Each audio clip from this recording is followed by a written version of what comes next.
100,000 COVID cases a day by February. The shock new modelling that could become a grim reality. Meanwhile, are you suffering from COVID rage? We might have just what you're looking for. We encourage you to break things to feel better. Oh, good. World champion Aussie. Coming up, we'd all be forgiven for having pent-up COVID anger over the last 2 years. So could this be the stress relief we all so desperately need? People are frustrated and angry and they need an outlet, and that's what we provide here. This is The Project.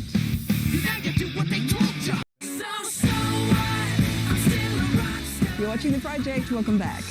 Feeling angry at COVID, upset about Omicron, or anxious about a possible new round of restrictions? You've tried taking deep breaths, yoga, maybe even a little meditation. But the truth is, there's nothing quite like venting the Lisa Wilkinson way, with a sledgehammer. It starts with one, and then a few more. And before you know it, something primal has been unleashed. We encourage you to break things to feel better. But hey, we're getting ahead of ourselves. The story begins with a pile of unwanted household goods, the raw ingredients in a kind of self-help therapy session. You don't need pills. This is the answer right here. Matt Pendragon and his daughter Lara have turned an old suburban home in Brisbane's southeast into a 7-day-a-week demolition zone. My job description is a smashologist. It began as a fun activity to let off steam, but has taken on a whole new focus during COVID. You actually write on the plate whatever it is in life that's annoying you. Probably 9 out of 10 people were writing COVID or pandemic or government.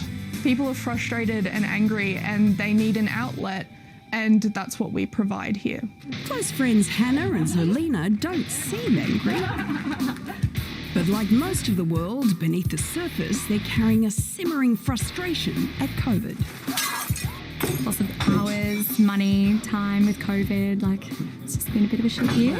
And a lot of, I guess, normal avenues of, venting and letting all stuff out wasn't really accessible in the last couple of years. But even as the pair unleashed their frustrations, they seem to be having fun. Oh God.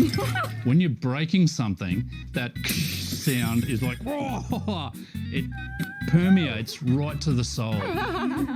I got less work because of COVID, which kind of sucks. And so there is a little bit of rage inside of me getting angry at the world for doing this to me. Audrey and Lachlan are here to mark a happy anniversary and an angry 2 years of life under COVID. Oh, I'm going to smash it to pieces. Everyone wears head-to-toe protective gear, which also seems to add to the experience. Behind the mask, suddenly nobody can see you. So you can be somebody else. So you can release all of that oppression into smashing whatever we have for you. After half an hour of breaking things apart, The power! Audrey and Lachlan are feeling unbreakable.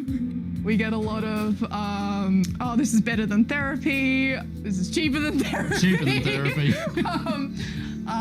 More fun than therapy.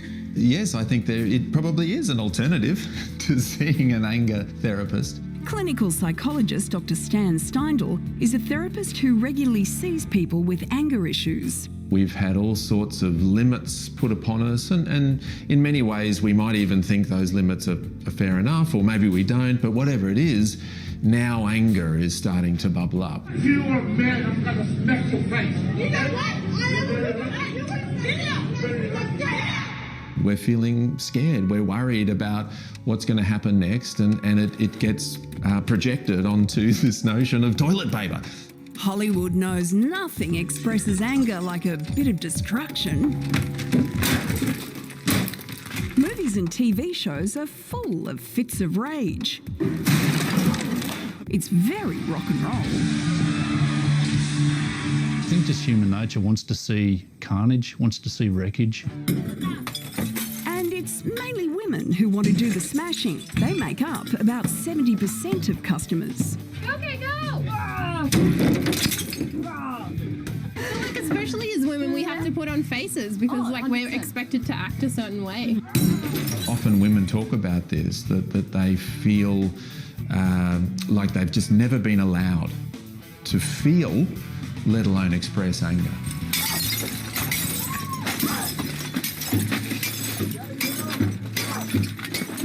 But Dr. Steindl cautions for people who experience a lot of anger, activities like this could reinforce those feelings. Look, I've read somewhere that anger does beget anger. I've never once seen somebody come out of here as angry as they went in. Felt good. Now it's gone. It's phenomenal. I feel like a new woman. In a way, anger is like drinking poison and expecting the other person to die. When we hold on to anger, we end up suffering. So before we go, in the name of therapy, take that, COVID. Okay, who's attracted to that?